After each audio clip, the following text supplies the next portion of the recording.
Hello, everyone, and welcome to the Haunting Tales panel. We hope you've been enjoying the day so far. My name is Becky Spratford, a Reader's Advisory Specialist and the Library Journal Horror Review columnist, and I'll be moderating this fun session today. I would like to introduce all of our authors who are joining us today.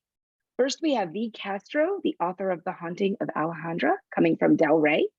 Jessica Johns, the author of Bad Cree from Doubleday, and Victor LaValle, Lone Woman from One World. Thank you everyone for being here today. Now, I would like to spend a little bit of time before we start talking about your specific books to let you each introduce yourself with some depth. I will call on you, but the upcoming novels are fantastic, but what I really think is neat that we're going to have this panel discussion today is that each of you has such an interesting story about how you got to now. And I think all of your stories of how you got to this moment with these books, and they're all different books in your life cycle of writers too, which is fascinating. It'll make for an interesting comparison. I think it'll help the library workers get to know you better and make it easier for them to hand sell not just this title, but any past or future titles. So let me know your journey from a human to a writer of this book, and you can start as far back as you want. And we're going to start with Bea. Hi, thank you so much again for having me here on this panel. It's such an honor with amazing writers, and Becky, love you. Yeah, so everyone, my name is V. Castro, Violet Castro. I am a Mexican American woman originally from Texas. And I, started my horror journey when I was a little girl. I grew up with La Llorona, La Lechuza, right in my backyard were the missions, which were, when the Spanish came over, they created missions all over as they colonized. And they're creepy places, full of ghosts, as you can imagine. So, in some ways, my history of my ancestors, and I feel very tied to my ancestors with my personal beliefs, but, um, you know, that history is a horror story. Colonization is a horror. Being mestiza, you know, you're in that liminal space of identity. And so I always lived with these two worlds, being an American and also being Mexican. My great grandmother was a farm worker. She came from Mexico and she picked cotton. She picked blueberries. They traveled up north. Um, and hearing those stories, hearing how she had issues with how dark she was and the issues she encountered because of that, um, always stuck with me. But I also had the stories and the urban legends and the beauty of their storytelling and the power of the oral tradition. And so I always felt like a storyteller, but I never had the confidence. There are very few, even today, Latinas writing stories and publishing books. And I just to a point in my life in my late 30s, really 37, 38, where I just said, you know what? I looked at my Kindle, I looked at my bookshelf, I looked at the bookshelves in the stores, and I said, I'm just going to do it. I don't know where this is going to be, where it's going to lead me, but I feel this power inside of me, this story. Um, and I felt like I had something of value to share, even if it was only valuable to me. I had to give it a shot. And so, I started publishing, and The Queen of Cicadas is one of my books that I wrote as an ode to my farm working roots, about a hate crime in 1950s Texas, and it goes all the way up to current times, utilizing Aztec mythology and folklore, because during colonization, a lot of our stories were buried, destroyed, along with our beliefs. And you go long enough knowing that and living with that history, you find yourself questioning your own identity. And it was so empowering to bring that back. And The Haunting of Alejandra is certainly that. It's about a reclamation of our stories, our color, our power, and it's just such a joy to not only be speaking here, but to have the absolute privilege to write where my ancestors did not. And so that's like my story. Sorry. Thank you. No, that's I don't know what wonderful. else to say. That's perfect. That's what we like. I'm glad you went first. I would love to hear this. Go as deep and intimate as you want. Thank you, Violet. Jessica, this is your debut, correct? Yes, this is my debut novel. So let's talk about your journey to here too, as a person and a writer. Yeah, absolutely. Thank you so much for having me. I'm so excited to be here and to be in conversation with some other amazing horror writers. My name is Jessica Johns. I am Nehiyaw, which is Cree on my mom's side and English Irish on my dad's, and a member of Sucker Creek First Nation, which is in Treaty 8 territory in Northern Alberta.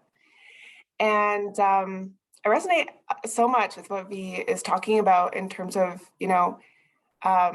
representation and growing up, not seeing, not seeing myself in a lot of stories, at least in the popular media. But my family are amazing storytellers, and in particular, I think Cree people do two things really, really well. They can tell a really good joke, and they can tell a really good ghost story. So this is how, so I feel like I've always been brought up in story, and in particular, also growing up on the prairies where I'm from, it's, geographical location and space and land are really big and important elements of my work always. And certainly a huge aspect of Bad Cree. And I think the prairies offer, especially to horror and especially to mood and tone, just a very specific and special kind of atmosphere. There's so much potential, and there's also so much violence. And I think those couple of things mixed together, that I grew up on the prairies and also grew up with these amazing storytellers, just has always spurred me to want to tell stories and want to write. So Thank you. No, that's okay. So Bad Cree, I attended the University of British Columbia for my master's in creative writing. And I was actually taking a class where my professor at the time had given some, what I would say is not great writing advice. And he told us to never write about our dreams, that if you do it, you'll lose your reader. It's just not something to do. And this to me was very colonial, advice. And it really didn't sit well with me at all. As a Cree person, who our dreams are incredibly important. What we learn from them, how we talk about them, how we interpret them, very essential to our lives, not just to storytelling, to our lives. So that didn't sit well with me. And I had this idea for Bad Cree about a story that's really centered on the legitimacy of dreams and dreaming. And I thought, I'm going to write a short story to sort of, as a protest, as this answer to this person who is saying that you shouldn't do this. And I wrote Bad Cree, which started out as a short story and which went on to win the 2020 Writers' Trust Journey Prize in Canada. And I expanded it into the novel, sort of using a different angle,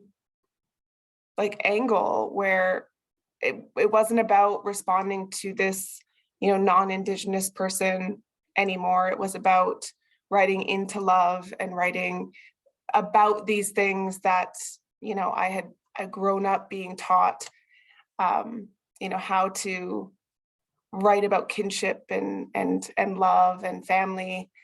And that is what grew into the novel, which is now Bad Cree. That is a great story and a great segue into Victor, because I am glad you protest that your writing teacher. Now, Victor is a well-known writing teacher. I saw him cringe. You're also our veteran of the group. So if you want to share with us your journey of how you got to now as well. If I could only add, hello, my name is Victor LaValle. I'm really honored to be here. The only cringe you saw was the idea of a writing teacher ever saying some hard and fast rule about how to write. That was the cringe. I couldn't believe that there was a teacher who would ever say never do something, right? So that was why I had a moment of like horror at Jessica's story. So my name is Victor LaValle. I'm really happy to be here and honored to be here. I'm born and raised in New York City, in Queens, New York specifically. My mother is an immigrant from Uganda who came here and raised myself and my sister. It was her and my grandmother raising us in New York, in Queens. And she did all the caretaking. I would say maybe on the more specific level, like, so I grew up in a very chaotic household that we had a lot of mental illness in our family, to be blunt. And so the way I came to reading and to horror was that sometimes when you're in a chaotic situation or a chaotic household, one way that I found to protect myself was to have a book right here in front of my face. Because amazingly, when I had a book in front of my face, I became invisible. And that was my way of avoiding the storm that might be going through the house. And so I became a reader because I loved reading, but also as a form of self-protection. And I came to horror, I think, in part, without being too melodramatic about it, because one of the sort of cliches of horror is that one day you walk into your house and you open a closet and there's a screaming demon presence in that closet. And it wasn't there yesterday. And that actually felt very close to what my life felt like as a child. And so in a strange sort of way, horror actually felt like realism to me when I was a kid. And so I loved horror from the very beginning, because in some strange way, it told me, you're not making things up. You're not wrong. The world is unpredictable. Sometimes there really are monsters in this world. And sometimes those monsters wear the faces of the people you love most. And almost no other kind of literature affirmed that sense of the world for me. And so I became a loyal fan of horror from then on. And so I started reading horror from a relatively young age, 9, 10 years old, right? And when I probably hit 13, 14, 15, I started wanting to write horror. And in a way, it was sort of like, there are all these writers who are doing this amazing thing for me and to me. Like, not only was it affirming my existence and blah, blah, blah, it was also a lot of fun. I really just loved the scares, like riding a roller coaster or something like that. And so I wanted to essentially mimic that same sort of joy. And in a way, I imagined I wanted to give that joy to someone else the way that these writers had given me that joy. And the way I did that was by plagiarizing all the writers that I loved. I stole everything that they wrote. I literally just changed the names of characters, and then I would hand it into school and pretend like it was mine. And to my great appreciation, the occasional English teacher in high school who knew that I was stealing from Stephen King or Shirley Jackson or whoever would pull me aside and say, "This is great. I know that you like this, but you need to make a story of your own," right? And in a way, I think maybe echoing the other authors here already, the way that I made a story of my own was that I basically didn't. I just wrote stories that looked a lot like theirs. Like I just didn't write about New York. I didn't write about Black folks from New York. I didn't write about the mixed cultures of New York. I still was writing about, say, Maine and all these white characters that I knew nothing about. But it was part of those steps of trying to figure out how do I how do I write? How do I become the person I want to be? And I can almost still remember the first time I wrote a story that actually had Black characters in them and actually took place in New York. And it was this revelation that like, oh, this is what I could do.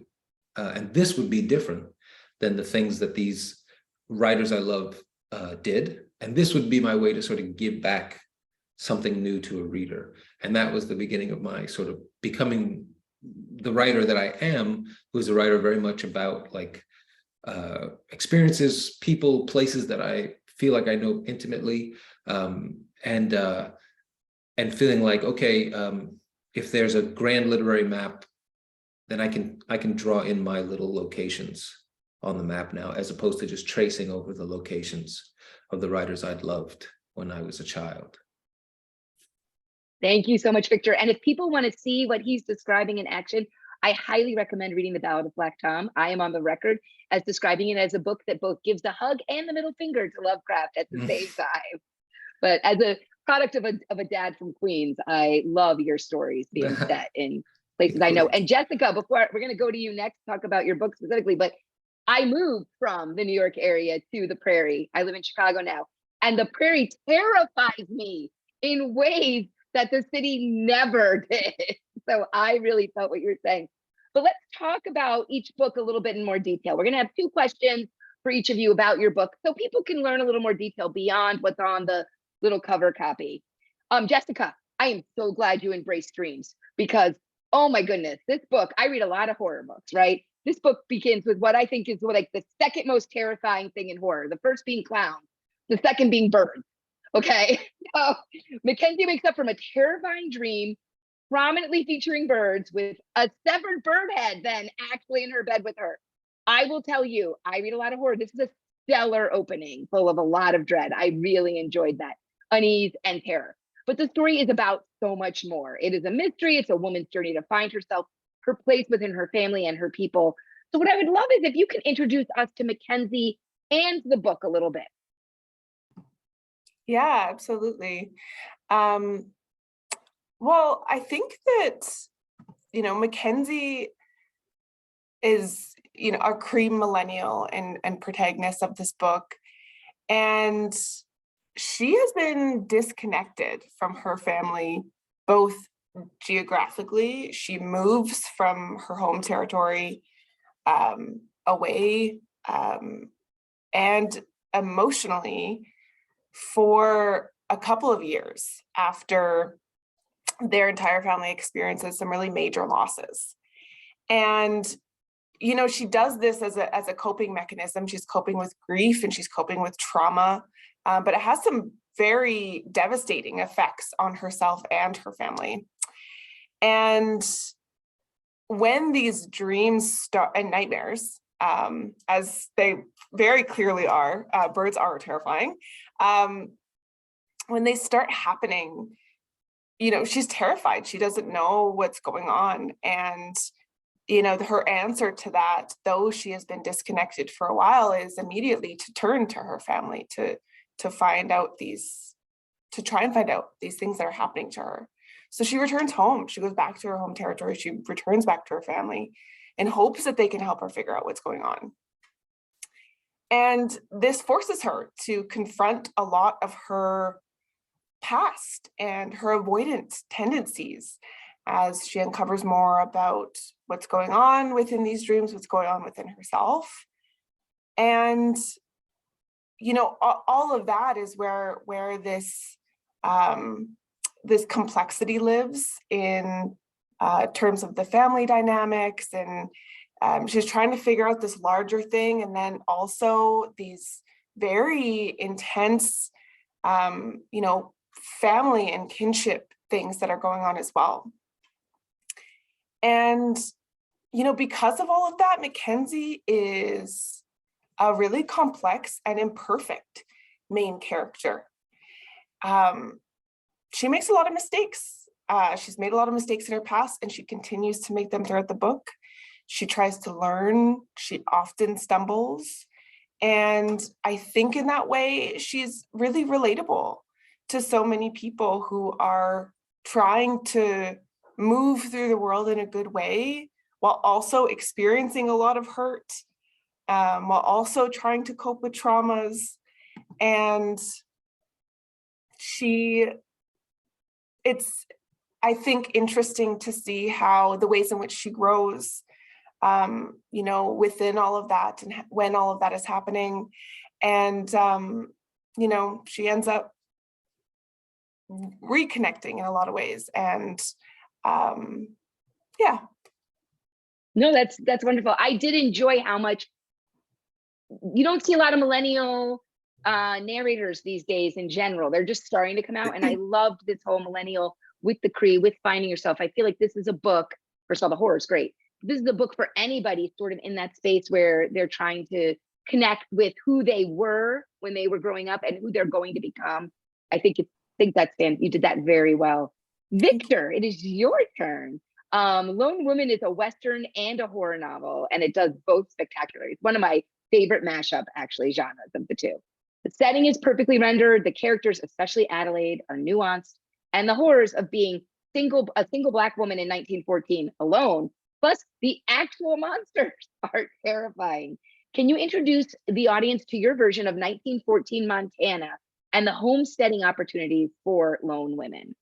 Sure. Well, so the heart of our story is a woman named Adelaide Henry, who is from a Black homesteading family from Southern California, who, for reasons that I think don't become clear right away, although you do see her flee right away. She has to leave that Southern California lifestyle and the family farm that she grew up on with her mother and father. She has to flee in a hurry. And she's been reading, as people were reading back then very much, about homesteading in places like Montana and the idea of going there to start over, to get land and to make a life for yourself all over again. And her family had come to California to homestead, so she's also used to the idea of homesteading.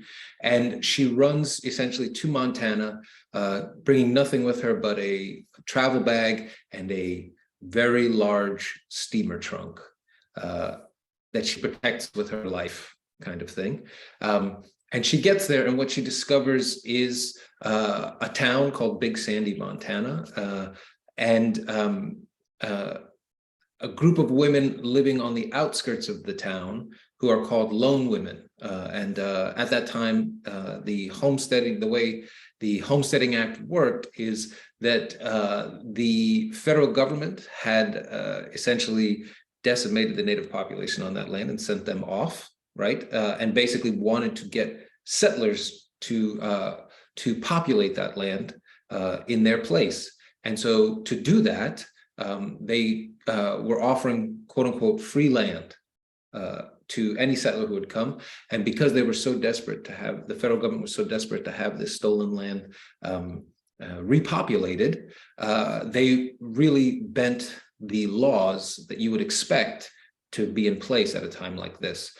So that meant it wasn't just men who could come and claim the land. Women could also claim the land and could claim it on their own, meaning they didn't have to have a husband co-sign, they didn't have to have a father or a brother co-sign for them.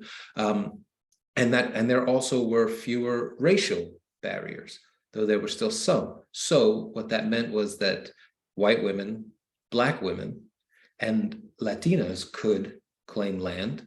And the two groups who could not were indigenous populations and Chinese, because at that point in time, out in the West, one of the great sort of battles going on was with the Chinese population who was coming to the US. And this was the beginning of the Chinese Expulsion Act and all the rest. The beginning of immigration laws in the United States began because the Chinese were coming and doing well, and that was a problem. And so all of this kind of history is what Adelaide is walking into, right? And these conversations about who gets this land, whose land was it before it was this person's land, who is trying to take this land back. And in the midst of this is Adelaide dragging that trunk with her and dragging some really, I want to say, complicated family history with her. And at heart, while there's all this, the narrative about homesteading and about the idea of opportunities that existed for women in 1914, 1915, 1916, that didn't exist for women, say even 10, 20 years earlier, right? That while that is the larger historical story, on the more personal level, what Adelaide is wrestling with is the idea of, I guess you'd say, family responsibility. What do we owe to our families? And what do our families have the right to ask of us? And on some level, it's also about caretaking, and who in families is asked to do the caretaking and who isn't asked to do the caretaking. And when is it okay, let's say, for a daughter of a family like Adelaide to say, I refuse this role. I don't want this role any longer. And I will run away if I need to free myself of this responsibility. And yet, as is often the case with human beings, you run away, but you still bring all your history, you bring all your baggage with you, and all that stuff explodes there in Big Sandy, Montana. Thank you, Victor. I'm going to go to Violet next, but what I love about this question is I'm asking it to see what you all reveal, because when Victor talked about, for reasons that are not clear right away, and I was like, good, I don't want to talk about those. And the steamer trunk is obviously important. And again, I want you to experience these books like I did. Speaking of, let's go to Violet to share her book. First of all, I want to report here to all of you that my star review of The Haunting of Alejandra will be in the January 2023 issue of Library Journal. So since this is for Library Journal, I thought that was good to share. This is the story of Alejandra, a stay-at-home mom who just moved from Texas to Philly. That's in the present. It's a story about the demon stalking Alejandra, both mundane, both like in her home with her marriage and her postpartum depression, and an actual demon actively trying to get her to kill herself. And that starts right away. I am not giving anything away, just like the dream, right away, just like Adelaide running away right away. But this is also the story of Alejandra's female ancestors going back to Mexico in 1522. So can you introduce the audience to this novel and the way it is structured? Because it is interesting. Yeah, well, first I want to say to Jessica, oh my God, the dreams thing. The reason why I'm here sitting in front of you is because I had a dream about the first story I ever wrote, and it was so compelling. And I felt so like this was a sign, and I practiced brujeria. So I was like, this is a sign. And then that was it. I never stopped. That dream was like whoosh, wildfire. But anyway, okay. So Alejandra, speaking of dreams, what's real? What isn't? What are our emotions? What do our ancestors tell us? And what generational trauma do we carry within our DNA, within our souls? So basically, yeah, you have a woman who, again, mental health. I grew up seeing a lot of women, brown women, just carrying the load. To say they were tired, they were fed up, they were in pain, it was not an option, really. And so I grew up with that knowledge and seeing that and feeling that, but also knowing the story of La Llorona. She's a woman who has 2 children, and she supposedly falls in love with this man, and it doesn't work out, so she kills herself and her children, right? And you think, you hear all of these stories that are passed down, you wonder, well, who is telling them? Where did they originate? And there's so many different versions of La Llorona that no one can pinpoint them. And many different cultures have different versions, like in a lot of, places and a lot of cultures, you have the same kind of tales that are just passed down. But what I wanted to do is really talk about mental health and being a woman of color, and also identity. So I took it all the way back to the conquest, because that is when, many women had no choice but to bear children for the men arriving. They had no choice but to be of service, and they were, inconsequential. So I take Alejandra and her bloodline all the way back to show all of these generations, the generational trauma of during those different times. What is the role of a woman in a home, as a mother, as a wife? Where do you finally say, this is who I am? This is my soul. And when is it okay to speak out? And then you get to Alejandra, who was put up for adoption by her mother. She was taken in a family who's very Christian, mixed race mother, Latina and white, and a white father. And she has all these mixed emotions. And finally, she, she's on her third child and is experiencing postnatal depression. And it's just taken her to the edge. It's taken her to the edge of her sanity, of her questioning her identity. And she's just relinquished all of her power to this very comfortable marriage. What I wanted to show is I didn't want to show a story where you have this, broke Latina single mom who, and even though those stories are valid and they have a place, and I have written about, many women of color from all different walks and different places in their life. But I wanted her, she has a beautiful home. She wants for nothing. It's an idealized existence, but inside there's something really wrong. And it's because she's completely relinquished her power and does not know who she is or where she comes from.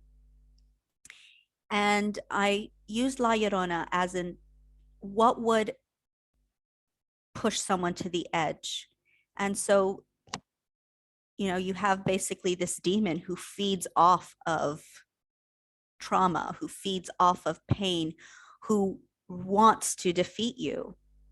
It wants nothing else. And it's the kind of thing that if you feed it, the more you feed it, the more it's just going to eat you alive.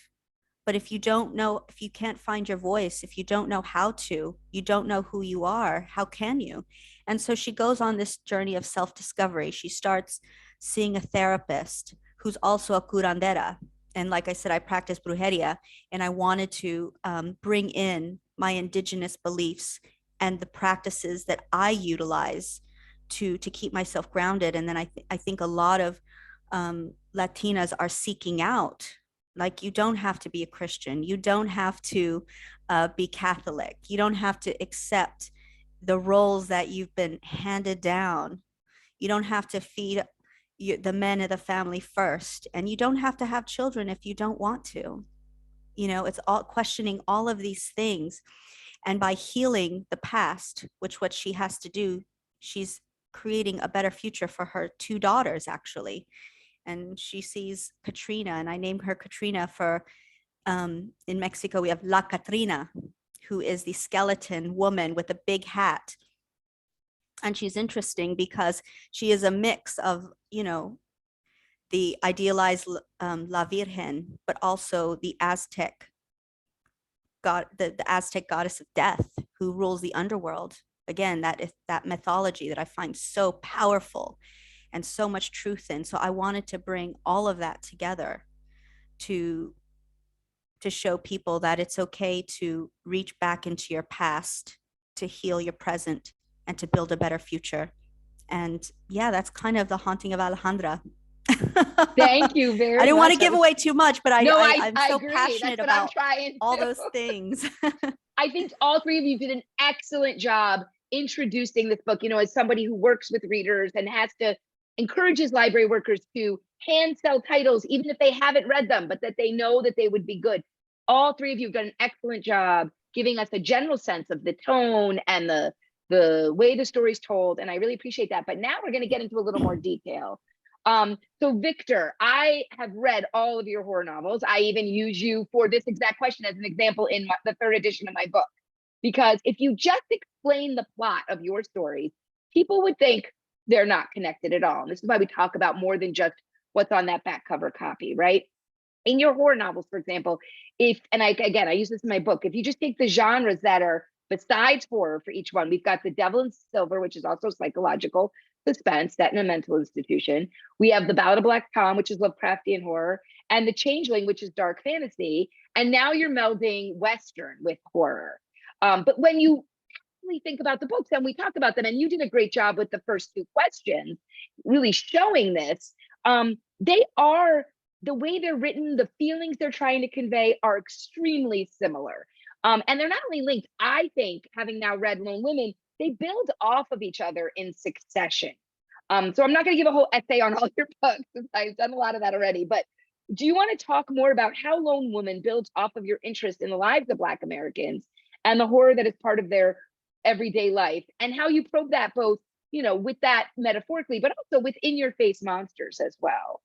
Sure, and thank you for that. I would say, so two things, I guess, in a way. Like I do love, whether it's current events or history, the idea of taking a look at history and just changing the sort of angle of the viewer, so that you realize that this history that you've heard about, let's say, is not the only version of this history that exists, right? And in the current day, like you mentioned The Devil in Silver, that's a story that's set in a mental institution, right? With or with group people with neurodivergence, right? And wanting to tell a story about people in that mental institution that is not about them as their illnesses, but is about these deeper, richer, complex human beings trapped in a place. And the horror of it being like, it's not that these people are sort of monsters or just people you can cast off. They're really complex human beings who have been cast off. And that is the real horror of a place like that. There's a monster in there, but the bigger horror is what the mental health system does to human beings, particularly human beings who don't have means to afford better care, right? And so I think book after book, I'm often taking some aspect of life in some way that I think maybe I have a perspective on that is different from the perspective that has been published for the most part before. And then I like to come in from that angle and say, you know, if you looked at the, so say the Western, let's say in the traditional sense of it, is an adventure story, right? That is the traditional way that Westerns are sort of depicted, whether in books or films or TV, whatever. It's usually is a white dude having a big adventure on his horse with some guns, and they go do a thing, right? But that same landscape for a Black woman alone is a horror story, potentially, is a Gothic, right? And so with Adelaide, I wanted to just tilt that angle on the homesteading story, the Western story, and say, but what if it was just her? How would suddenly all these same things, the saloon where everybody's a character, but you walk in as a woman alone, a Black woman alone in that place, it's not so charming. You don't feel so welcome. It's not so warm, but you do still need to be there because you're trying to survive. And what does that look like? And so that's, I would say, a through line throughout all my stories, is like slightly changing the angle on a type of story that has existed before. And then the other thing, I have an editor I've worked with now for almost all my books, and he said this once, and I think he was right, is that what I'm almost always writing about is the secret hero, right? Is the person who you never think would be the hero, and they turn out to be, and that's the pleasure of it. And the real point is that they don't even think they're the hero, because the lives they've lived have taught them it must be somebody else. I can't be good enough or interesting enough or strong enough or smart enough to be the hero or heroine of my story. I couldn't possibly be. And then the journey of the story is for them to come to that place of understanding, no, it's you, and we needed you here. Everything would fail without you. And feeling like, and the people I'm writing about, in particular in Lone Women for Adelaide, she's someone who definitely has never felt like she was the center of the story. And then we'll discover that, in fact, she's the most important person in her story, certainly, and a very important person in the stories of all these other women who she meets. Thank you. And I love how that answer really melds well with all of your answers, but the first one specifically, when you talked about copying people at first, which led you to find this voice where you're telling the stories that haven't been told. So I thank you for that so much. Okay, Violet, your turn. The Haunting of Alejandra uses the Mexican horror folklore of La Llorona as a frame, as we've talked about, but it also expertly updates it for a modern audience. And as we talked about already, this is the story of generational trauma, colonization, systemic oppression, and the horror at the heart of motherhood. As the mother of two almost grown people, I know this. So you do it seamlessly, though, and with a compelling horror plot. So can you talk about why you wove all these themes together and how? Yeah. Again, kind of like what Victor was talking about, we have all of these different histories in our families, in our communities, in our nations, and our culture. Tons of history, right? You have people constantly telling us, no, this is the narrative. Here's the history book. This is the story. No, these are the books that have been written. This is where you fit in this story. No, here's this movie. Here's this TV show. Here's what's been done before. That's where you fit. That's where your ancestors fit. That's where we see you. That's where you belong. And I am tired of it. And I know a lot of women are. And I got to a point in my life where, I just said enough. And that's exactly where Alejandra, there was a lot of me and Alejandra. And there were a lot of women, Frances is in there and a character who on the surface, you'll think she's an awful mother. She is literally the worst mother you can think of. But when you don't have a mother, how do you know how to be a mother? If you feel you're unlovable, where does the love that you have to give come from? Yet you feel you have to give birth. You have to be a mom to feel worthy, to feel like you belong in this story, in this culture, in this community, in this whole history. Or back to the ancestors, when my ancestors, no, you belong to this man who came over on a boat. No, you must give birth to these children. No, you must do this and that. And I just feel like it's about time that we see these different versions of history. Like in Queen of the Cicadas, nowadays you say like, oh, these Mexicans are in the US and all these immigrants and they're coming at us and it's an invasion. Actually, in the Queen of Cicadas, I talk about the Bracero program, where there were not enough workers in the United States. So they were brought from Mexico to do the work that needed to be done. So I love, again, bringing these histories and again, shining a light on, well, where do we see ourselves in the story? Where do others see us in the story?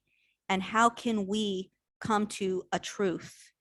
And I think that's for, the reader to come to. And that's what, I wanted to do is like, have a reader pick up this book and say, hey, God, I remember after my second baby, I felt like that. It's okay to feel like that. It's okay to want to like just shut the door and go for a walk. It's okay to question whether I want to have children or not, or be married. Am I straight or am I not? Those big questions, like it's okay. And I think Alejandra, gets to a point where she just needs to find who she is in her own story, just like we all go through life. And some people are brave enough to do it and some aren't. And again, I think, being a Mexican American woman and speaking my truth, I hope that it can be something that it'll resonate with them and possibly give them a little courage to just be who they are freely. Thank you, Violet. And it does all of those things. And this demon that is in there is going through the generations and it's hungry. It's yes, hungry. Hungry is a good word. It is hungry because, as an overthinker, I know that hunger. I know when those obsessive thoughts, those negative thoughts come in, it's just, they will just be like Pac-Man. They'll just be in there going and going and going. And it's hard to stop. But, that's how I envisioned this generational trauma and these generational questions that she had to pose and these histories and unweaving the mystery of it all, of her ancestry and what happened to her grandmother who just disappeared and abandoned her own mother. Why did her mother abandon her? What happened? And once you come to all these truths, you just realize it's a lot of hurt people, a lot of people bleeding over themselves, bleeding on others. And again, but when you face those wounds, it's a moment of healing as well. So thank you, Violet. And Jessica, now it's your turn to talk a little bit more in depth about your novel. I love that you brought up the dreams right away, because as you know, I wanted to talk to you about the dreams and the use of dreams in this novel. And not just dreams. I was fascinated by how the dreams and Mackenzie's Cree background work together to drive the story, but also fueled the dread in a way that completely hooked me on the book, both plot-wise and emotionally. I was immersed just like Mackenzie in the nightmare that was this book. So can you talk about how you created that nightmare atmosphere, but used the Cree background to help enhance it? Yeah, so as I mentioned before, dreaming for Cree people is incredibly important. It is how we're able to communicate with our ancestors. It's how we're able to communicate with each other. It's how we knowledge share. It's how we knowledge make and world make. And,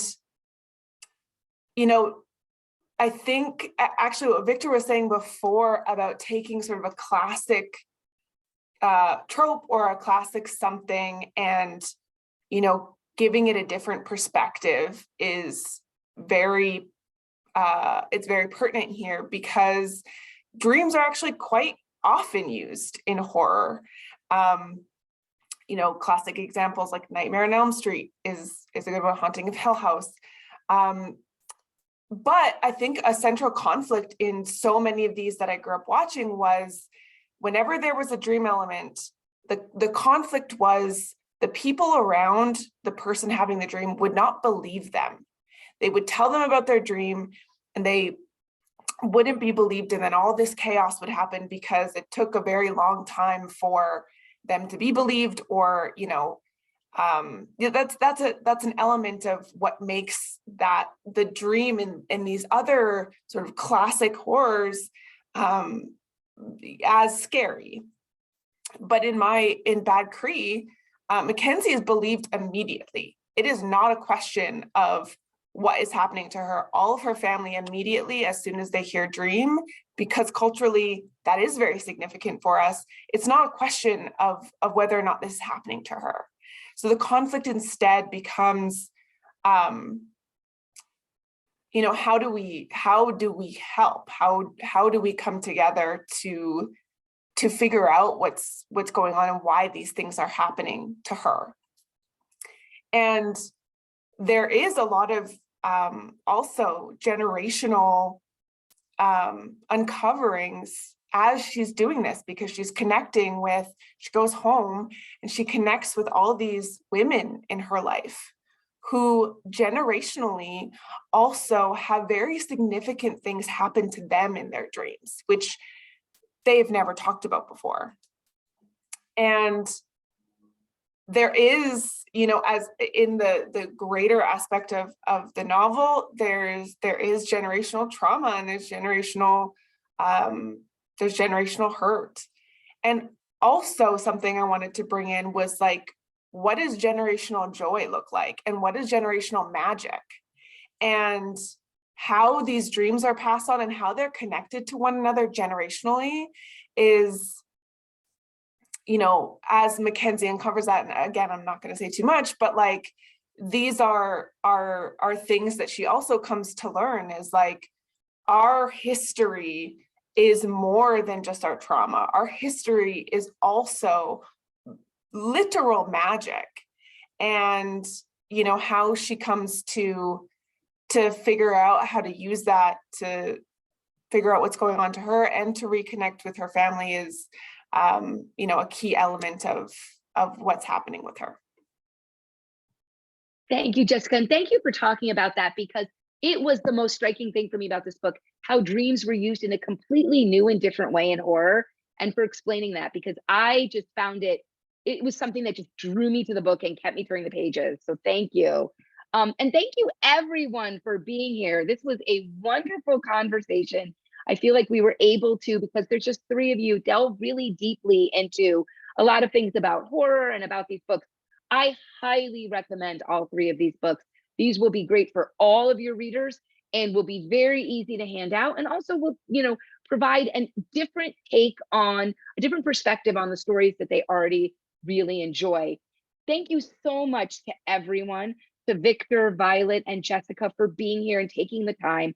And thank you to all the librarians, library workers, and educators for joining us today. Next, we are going to have 2 concurrent panels, book club picks and young adult book club reads, but there's a whole day of things. And don't worry, everything's recorded, so you won't miss anything. Thank you for being there, and we'll see you soon.